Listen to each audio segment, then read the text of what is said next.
I have Justin Hagen with me right now, who's deeply involved. And Justin, welcome. It's great to see you. I'm looking forward to meeting you at the fights. How you doing? And let's talk about the craft that you study and you teach. Yes, I teach Kyokushin karate, which is a full contact form of karate. It's actually very similar to Muay Thai in the sense that rather than the traditional kind of karate where it's point fighting, where you get a point, stop the fight, it's very similar to the Muay Thai rules and kickboxing rules where it's continuous fighting. They actually all the name for it is knockdown fighting. So the whole thing with Kyokushin is it's continuous fighting, trying to basically do as much damage as you can to either knock down your opponent or knock them out. So Kyokushin, it's a bare knuckle form of karate as well in the advanced division. So you don't wear any gloves, you don't wear shin pads unless you're doing an amateur version of it.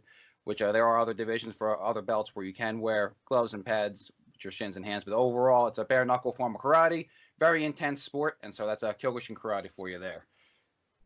Well, your mentor is coming into town, and you're going to be there to help. Obviously, talk to us and tell us some information. What's your mentor's name? And I know he has some serious credentials. I was reading up on him.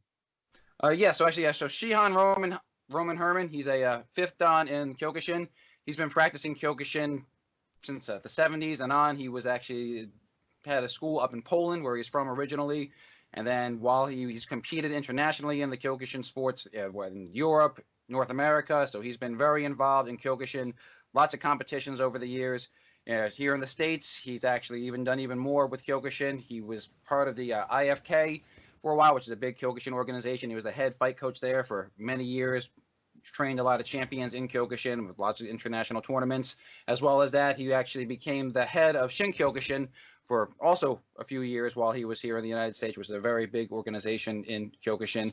He ended up in 2017 leaving the organization and creating his own organization, Kyokushin USA or KUSA, and that's currently what he's the head of now. And he's got a dojo up in Garfield, New Jersey, where he still teaches out of. And every once in a while, he's kind enough to come down to Pennsylvania to kind of see us and do demonstrations and seminars, which, again, on the 7th is when he's coming down and going to do a Kyokushin demonstration and a seminar about fight techniques, fight strategies, and everything involved with Kyokushin along those lines.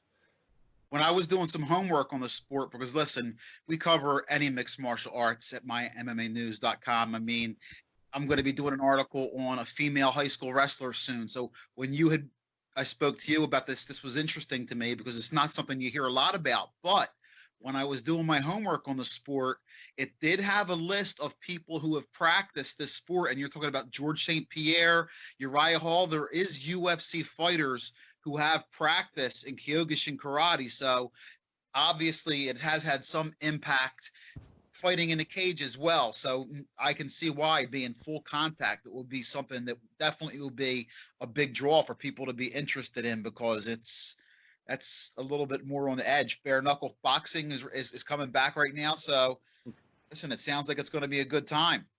Yeah, definitely. Like you said, lots of people even still today, they still practice. Like, as you mentioned, there's some major people in the UFC. And even back in the 90s, Andy Hugh was a major kickboxer. He was a Kyokushin practitioner. So, I mean, Kyokushin has been involved in MMA and kickboxing many years, even had a lot of influence on Dutch kickboxing. It was a lot of Muay Thai influence combined with Kyokushin was a heavy influence with Dutch kickboxing, which is still pretty popular. So, yes, you are correct. There's a lot of influence of Kyokushin that we don't hear a lot about, though, as you mentioned.